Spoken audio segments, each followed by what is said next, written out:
하나님의 말씀 창세기 49장 13절 말씀입니다.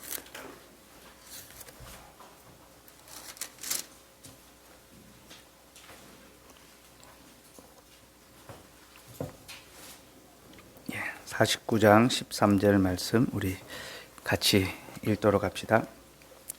스불론은 해변에 거주하리니 그곳은 배 매는 해변이라. 그의 경계가 시돈까지 이르로다. 아멘. 스불론은 10번째 아들이지만 유다에 이어서 5번째 아들로 이제 복을 받습니다. 이 순서는 이상해 보입니다. 5번째 아들이 등장해야 되는 자리에 10번째 아들이 나타나니까 이상해 보이죠. 그러나 그리스도와 관련해서 볼 때에 이 순서는 매우 타당합니다. 왜냐하면 그리스도께서는 유다 지파에서 나오셨고 또 스불론 지파의 땅에서 거주하셨기 때문입니다. 유다 지파는 그리스도가 나신 지파요, 스불론 지파는 그리스도가 거주하셨던 그 땅의 지파입니다. 그래서 유다 다음에 스불론이 등장하는 겁니다. 야곱은 스불론에게 너의 후손은 해변에서부터 시돈 경계까지 거주하게 될 것이다. 그러니까 너는 해변에 거주할 것이요 그곳은 배 매는 해변이라. 그러니까 배를 매는 해변이다라는 말은 항구, 배의 피난처 그런 뜻입니다. 그래서 항구를 갖게 될 것이고 또 너의 경계는 시돈까지다. 그러니까 이제 그 이스라엘 이제 서쪽이죠. 그 지중해 그 바닷가 이제 두로 이쪽 지역에서부터 이제 시돈은 또 내륙 쪽인데 좀 이스라엘 북부 쪽 그 땅을 차지하게 될 것이다라고 했는데 일종의 국경선 일대의 땅을 얻게 될 것이다. 그렇게 이제 야곱이 예언을 했습니다. 그리고 그의 예언대로 스불론은 이제 해변과 또 이스라엘 북쪽의 국경선 일대의 땅을 얻게 됐습니다. 근데 국경선 근처에 거주한다라는 것은 항상 이제 위험에 쉽게 노출될 수 있는 그런 어려움이 도사리고 있습니다. 왜냐하면 이민족이 침입할 때 늘 국경선을 통해서 넘어오죠. 특별히 이스라엘은 북쪽의 이 이방인들로 인하여 많은 이제 어려움을 겪었습니다. 아수르라든지 또 바벨론이 넘어올 때 항상 북쪽으로부터 먼저 내려왔죠. 그래서 이민족이 이제 침략할 때 가장 먼저 이제 유린을 당하고 또 수탈을 겪었던 곳이 이 스불론 지파가 거주했던 그런 땅입니다. 국경선이라는 것은 어떻게 보면 사람들이 선호하지 않는 그런 땅이라고 할 수 있죠. 야곱은 스불론이 그런 땅에 거주할 것이다라고 그렇게 이야기를 했습니다. 지금 우리로 따지면은 이제 강원도와 같다. 그래서 바다가 있고 동쪽으로 바다가 있고 또 그 위쪽으로는 이제 북한. 그래서 잠수함도 한 번씩 내려오고 이제 그렇게 하잖아요. 요즘. 그러니까 위험이 쉽게 노출될 수 있는. 제가 강원도에서 군 생활을 했는데 이제 강원도에는 뭐 사람들이 그렇게 많지는 않죠, 그죠? 인구 밀도가 다른 지역보다는 높지는 않습니다. 우리 교회에 이제 고향이 강원도인 지체가 있죠. 우리 형진 형제 춘천이 이제 고향인데 늘 본인은 수도권 사람이라고 춘천을 이제 수도권에 슬쩍 집어넣더라고요. 그래도 강원도죠, 그죠? 예.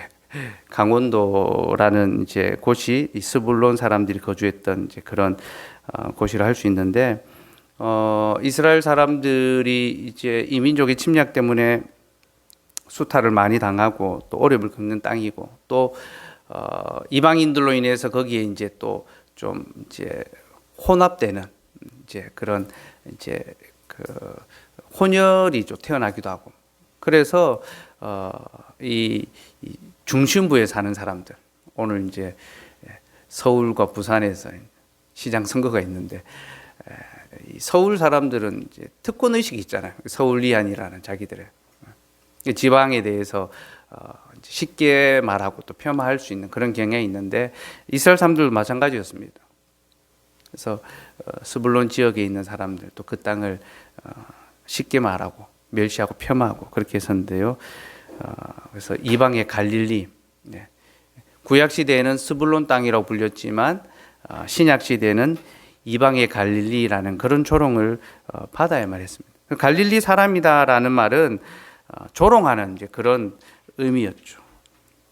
그런데 그리스도께서는 바로 그 땅에 머무셨고 또 그 땅을 자신의 복음의 전초기지로 삼으셨습니다. 마태복음 4장 12절에서 17절 말씀 한번 볼까요?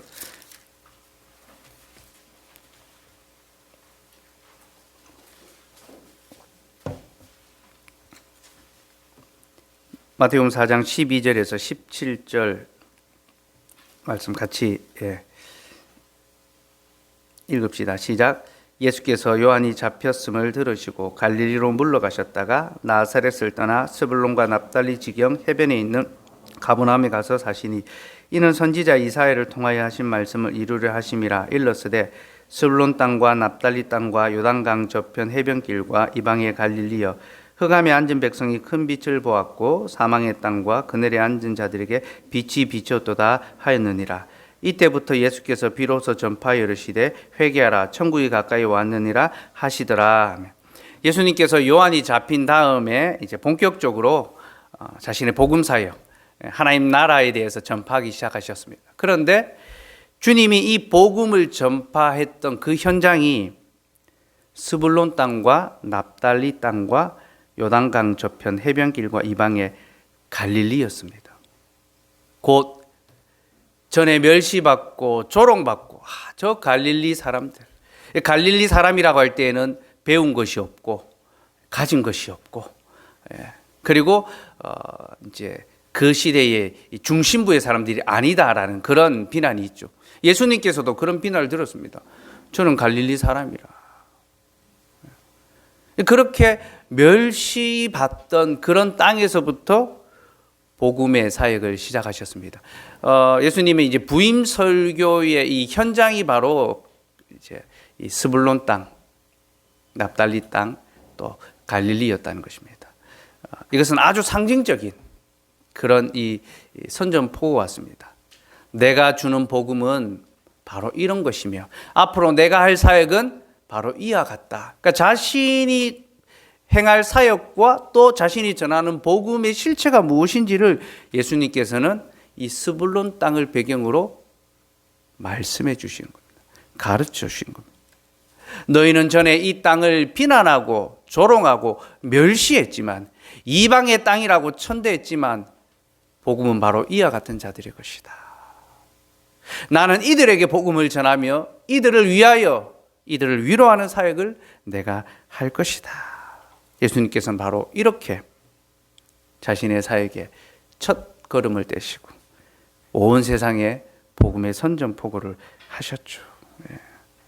그럼 16절 말씀 예수님의 복음의 내용입니다. 다시 한번 읽어봅시다. 시작. 흑암에 앉은 백성이 큰 빛을 보았고 사망의 땅과 그늘에 앉은 자들에게 빛이 비치었도다. 복음이 무엇입니까? 흑암에 앉은 백성들에게 빛이 비추어지는 겁니다. 어두움에 사망의 그늘에 처한 자들에게 생명을 불어넣어 주시는 것, 그것이 바로 복음이죠. 그리스도께서는 이 복음을 전파하러 오셨고 그래서 그는 가장 가난한 땅으로 가셨습니다. 가장 멸시받는 땅으로 가셨습니다. 가장 천대받는 곳으로 가셨습니다. 이는 예수님께서 이 땅에 오실 때부터 보여주셨던 그런 장면이기도 하죠. 그는 마을 구유에 누이셨지 않습니까? 그리고 목자들의 경배를 받으셨죠. 그리스도가 어디 계실지를, 그리스도가 누구들의 구속자가 될 것인지를 보여주는 상징적인 사건입니다. 많은 사람들이 서울로 올라가고 싶어 하죠. 서울 특별시민으로 살아가려고 그렇게 발버둥 칩니다. 그래서 집값이 그렇게 올라가도 안 내려오고 거기 머물러 있지 않습니까? 서울에 올라가지 못한 사람들은 상대적인 박탈감과 또 스스로 좌절감들을 느끼곤 합니다. 여러분 지금 뭐 부동산 문제 때문에 온통 나라가 시끄럽고 또 그것이 오롯이 선거에 이제 반영되고 있는데요. 어떤 의미에서는 뭐 우리와는 크게 와닿지 않는 그런 문제이기도 합니다. 왜냐하면 뭐 지방은 뭐 아파트 값이 그렇게 뭐 수십억씩 그렇게 올라가고 그렇지 않기 때문이죠. 그만큼 돈과 사람과 경제와 정치와 모든 것이 직결되는 것이 서울이고, 그래서 다들 서울로 올라가려고 하죠. 그러나 여러분, 복음은 그렇게 성공하고 번영하며 또 가진 사람들이 있는 그곳에 있지 않고 오히려 멸시받고 조롱받고 천대받는 땅에 그 사람들의 마음에 복음이 전파되고 있습니다. 이것이 예수 그리스도께서 우리에게 주시는 복음의 위로입니다. 여러분, 그리스도께서는 강한 자들이 아니라 약한 자들, 부한 자들이 아니라 가난한 자들, 의로운 자들이 아니라 불의한 자들, 건강한 자들이 아니라 병든 자들의 하나님이시고 그들을 더욱 사랑하십니다. 그리스도는 고아와 과부들의 아버지시며 세리와 죄인들의 친구시며 아프고 상한 자들의 위로자이십니다. 그러니 여러분, 우리가 멸시를 당하고 우리가 세상에서 천대받고 주목받지 못한다는 것은 그리스도께서 우리에게 더욱 은혜를 베풀어 주신다라는 그런 증거의 또 다른 모습이기도 합니다. 여러분, 누가 그리스도의 은혜를 깊이 경험할 수 있습니까? 형통한 자가 아니라 고난을 많이 겪는 자입니다. 세상에서 존귀를 받는 자들이 아니라 도리어 멸시를 많이 받는 자들이 그리스도의 위로와 은혜를 더욱 크게 경험할 수가 있습니다. 스불론 땅은 멸시와 천대받는 땅으로 조롱받으면서 오랜 역사의 질고, 여러분, 그런 어떤 이 지역 폄하와 또 비난과 또 수탈을 당하고 유린을 당하는 그런 삶을 살아왔다면 그들의 마음이 얼마나 고되고 힘들며 또 낮아진 마음으로 그렇게 살았겠습니까? 그러나 가장 낮은 자들의 마음 가운데 그리스도께서는 가장 높은 복음을 들고 가셔서 그들을 위로하셨지 않습니까? 그러므로 우리의 고난과 우리의 연약함은 하나님의 은혜를 더욱 깊이 경험할 수 있는 은혜의 기회다, 은혜의 방편이다라는 것을 우리는 알아야 합니다. 고린도후서 1장 3절에서 5절 말씀을 볼까요?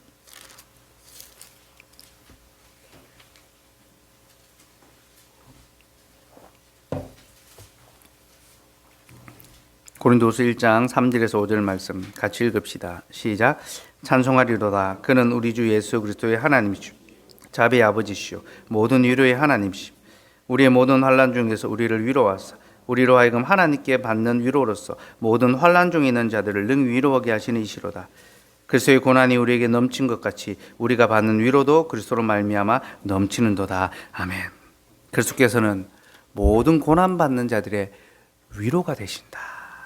그리고 우리의 고난이 극할수록 그리스도의 위로 또한 더욱 넘친다. 고난과 위로가 비례하고 있다라는 것을 성경은 우리에게 가르쳐 줍니다. 사랑하는 여러분, 그리스도만이, 그리스도의 복음만이 우리의 위로라는 사실을 여러분 기억하시면 좋겠습니다.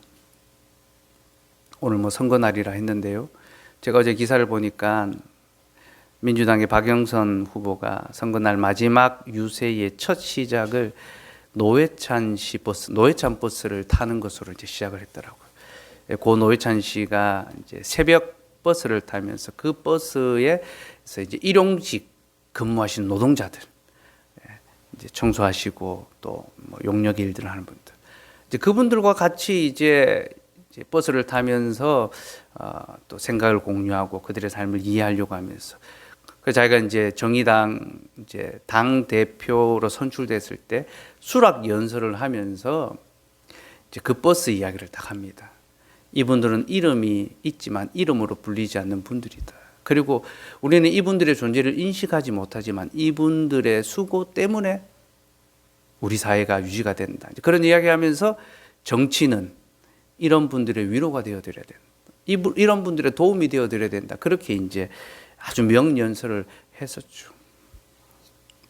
아마 그걸 좀 이제 재현하고 싶어서 마지막 날 이제 유세를 그렇게 시작했던 것 같은데, 여러분, 정치가 사람들에게 위로가 됩니까? 아니잖아요. 우리가 그걸 경험하고 있잖아요. 진보 정권이 들어오면 좀 더 좋은 세상이 올 것처럼 느껴졌습니다. 부패는 사라지고 공의롭고 또 아주 원칙대로 그렇게 세상이 돌아가게 될 줄로 알았습니다. 그러나 정도의 차이가 있을지 몰라도 여전히 권력을 잡았을 때 그 권력으로부터 흘러나오는 그런 부패함들 막을 수가 없죠. 그죠?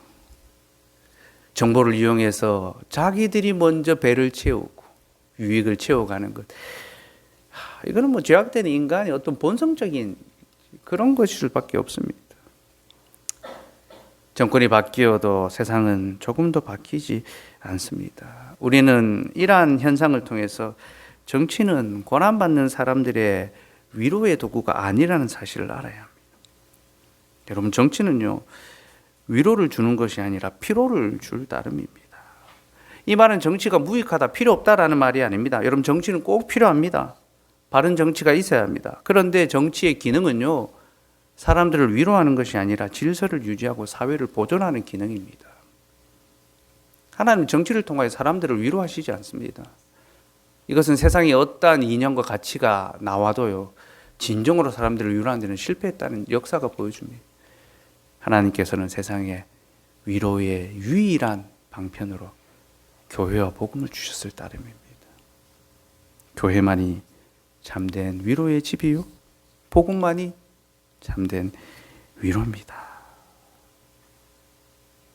왜냐하면 진정한 위로는 땅에서부터 나오는 것이 아니라 위에서부터 나오기 때문입니다. 제가 이렇게 한번 말을 붙여봤어요. 위로는 오직 위로부터 임한다. 말이 좀 되죠, 그죠? 네. 저 이거 만들고, 이 말 된다, 이거. 이거 이제 루터 칼빈이 이제 이렇게 한마디씩 했는데, 위로는 오직 위로부터 임한다. 위로는 위에서부터 임합니다. 사람이 어떻게 위로할 수 있습니까? 고난받는 자들, 그들 곁에 있을 수 있는 분은 정말로 그리스도밖에 없습니다. 정치인들이 한 번씩 시장에 가고 한 번씩 그 어려운 사람들 곁에 있을 수 있지 몰라도 그들의 자리는 거기가 아닙니다. 정말로 그들과 함께 더불어 사시고 그들을 위로하시는 분은 주님밖에 없습니다. 그래서 주님은 이방의 갈릴리로 불리던 스불론 땅으로 가셨습니다. 너는 해변에 갈 것이다. 너의 땅은 그 시돈 경계, 여러분 시돈은 이스라엘을 괴롭혔던 가장 강력한 대적 아닙니까? 그 시돈에서 이세벨이 이스라엘이 들어와서 온통 나라를 힘들게 만들어주고 있죠. 늘 그 우상 숭배하는 그 땅, 바알과 아세라를 섬기는 그 땅, 그리고 그 당시만 해도 두로와 시돈은 굉장히 강력한 그런 나라였습니다. 도시국가였습니다. 그들이 페니키아 문명을 만들어내고 알파벳을 만들어냈던 그런 아주 무역과 이 상업에 능했던 그런 사람들입니다. 그러니 스불론 사람들은 늘 그들과 씨름해야 됩니다. 해변을 가졌으니까 무역에 능한 것처럼 보이지만 오히려 그 이방인들과 엉켜 살면서 굉장히 어려움을 겪고 또 이스라엘로부터는 조롱을 당하는 아주 이중고에 시달렸던 그런 땅이 스불론의 땅이었습니다. 그러나 주님은 바로 그 땅으로 가셨어요. 거기 거주하시면서 거기서 고난당하는 자들, 어둠 가운데 있는 자들, 사망의 그늘에 있는 자들에게 위로가 되시고 복음을 주시고 그들의 친구가 되어 주셨습니다. 여러분, 이것이 그리스도의 복음의 법칙이고, 그래서 그리스도께서는 고난당하는 자들, 그들을 위로하시고 또 우리에게 위로를 더하기 위해서 우리에게 고난을 겪게 하십니다. 그래서 칼빈 선생은 고난의 유익은요, 우리를 하나님께로 인도해 가는 것에 있다. 하나님 우리에게 고난을 주신 것은 우리가 세상을 너무 사랑하고 세상에 만족하며 살아가지 않도록, 그래서 다시 하나님께로 갈 수 있도록 고난을 주셨다. 고난은 우리를 하나님께로 인도해 간다는 거예요. 여러분, 인생이 형통하고 잘 되면 하나님을 찾겠습니까? 안 찾죠. 삶이 평안한데 어떻게 하나님을 찾겠습니까? 놓을 것이 얼마나 많은데, 누릴 것이 얼마나 많은데, 실패하고 어려워봐야 하나님을 찾게 되는 거죠. 아이가 넘어졌을 때 엄마를 찾는 것처럼 우리는 역경에 부딪혔을 때 하나님을 찾게 됩니다. 존 파이퍼 목사님은 룻기를 강의하면서요, 하나님께서 나오미를 혹독한 섭리로 대하셨다라고 했습니다.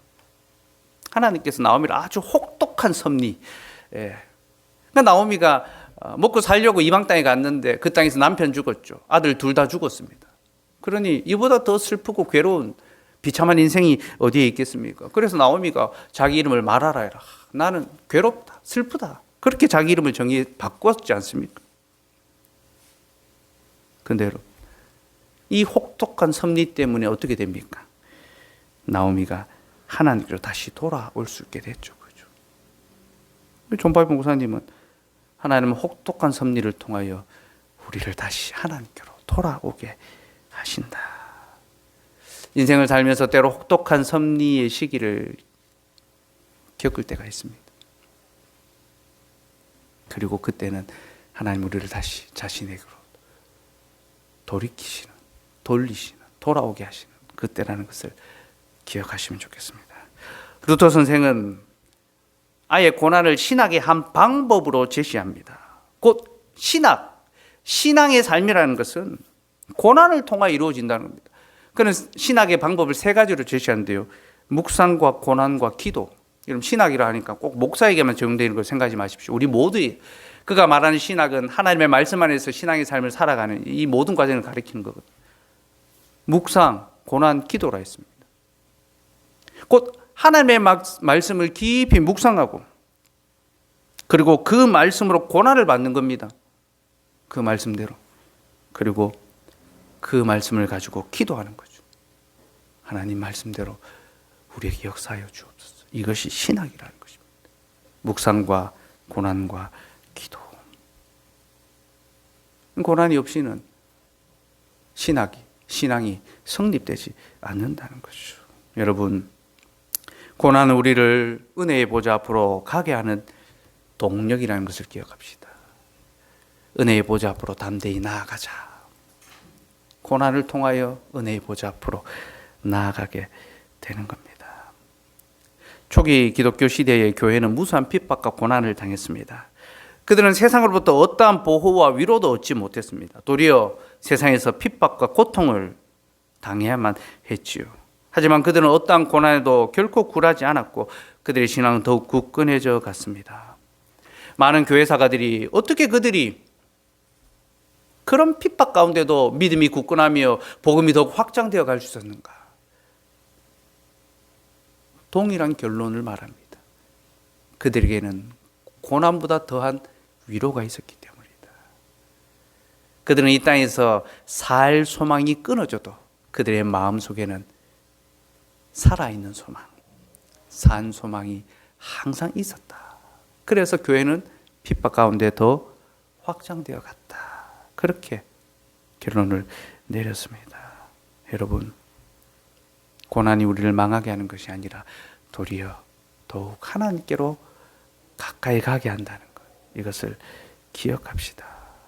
그럼 여러분, 우리가 고난 중에 하나님의 위로를 받으려면 어떻게 해야 할까요? 11절 말씀을 봅시다. 11절 같이 읽읍시다. 시작. 너희도 우리를 위하여 간구함으로 도우라. 이는 우리가 많은 사람의 기도로 얻은 은사로 말미암아 많은 사람이 우리를 위하여 감사하게 하려 함이라. 사도는 기도로 우리를 도우라라고 말합니다. 그리고 자신들이 항상 성도들 위해 기도하고 있다라는 것을 강조했습니다. 여러분, 우리가 고난 중에 위로를 얻는다는 것은요, 우리가 고난 중에 기도한다라는 것을 가리킵니다. 누가 위로를 얻습니까? 주님께 구하는 자가 위로를 얻게 되어 있습니다. 우리가 기도하지 않는다라는 것은 주님의 위로가 필요 없다, 나는 다른 것으로 위로받겠다라는 그런 표현이기도 합니다. 여러분, 우리는 기도해야 하며 기도를 통하여 주님의 위로를 얻게 됩니다. 우리의 기도는요, 고난을 피하기 위한 간구가 아닙니다. 하나님, 이 고난을 좀 피하게 해주십시오. 이 고난이 나에게 오지 않게 해주십시오. 그렇게 비는 기도가 아니라 주님, 이 고난을 견디게 하시고 이 고난 중에 나를 위로하여 주옵소서. 그것이 우리가 구해야 될 기도입니다. 성도는 기도로 고난을 면하는 것이 아니라 기도로 고난 중에 도리어 위로를 얻고 그 고난을 끝까지 견딥니다. 여러분, 더욱 깊이 기도합시다. 그리고 기도를 통하여 하나님의 위로가 우리에게 충만히 임하도록. 여러분, 정말로 삶의 이 문제들을 마주할 때마다, 참 힘든 일을 부닥칠 때마다 잠시 멈추어 서서 기도합시다. 그리고 마음의 평안을 얻으시고 또 위로를 얻으시고, 또 기도한다는 것은요, 이 위로가 나에게만이 아니라 또 다른 누군가에게도 전해지기를 바라는 것입니다. 그래서 우리는 환난 당한 자들을 위해 기도해 줘야 됩니다. 하나님, 누구를 기억하여 주시고 그를 위로하여 주옵소서. 성도는 서로 기도로 돕고 또 기도로 위로를 전할 수 있어야 합니다. 말씀을 정리하겠습니다. 그리스도께서는 세상의 중심이 아니라 이방의 갈릴리에 계십니다. 이 말씀 우리에게 큰 위로가 됩니다. 우리는 서울도 부산도 아니고 이방의 갈릴리 같은 포항에 살고 있기 때문이죠. 그리스도께서는 중심이 아니라 주변부에 계십니다. 그는 세상으로부터 멸시받는 땅에 계시며 또 핍박과 고난당하는 자들과 함께 계십니다. 거기가 바로 그리스도의 복음이 전파되는 땅이요, 거기로부터 그리스도의 나라가 시작됩니다. 그러니 여러분, 우리도 그리스도가 계신 곳으로 가고 거기서 그리스도의 나라를 함께 이루어 가야 할 것입니다. 이 일을 위하여 하나님께서는 때로 우리를 매우 혹독하게 대하실 때가 있습니다. 뭐 이래 인생이 풀리는 게 없나? 뭐 이렇게 인생이 꽉 막혀서 답답하고 괴롭고 참 번민 가운데 살아가게 하시는가? 그런 마음이 들 때가 있습니다.